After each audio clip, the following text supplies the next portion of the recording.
Hi there, Barney from Heritage Parts Centre here. Today I'm going to be talking to you about our Type 1 top end rebuild kit. As you can see, the kit comes with a pair of 1600 cylinder heads.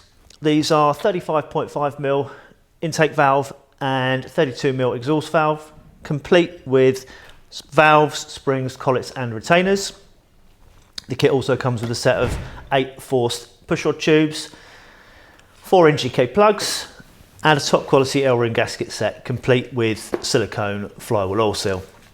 The kit's also supplied with AA barrels and pistons, top quality parts again. These are cast pistons, come with a gudgeon pin and pin clips.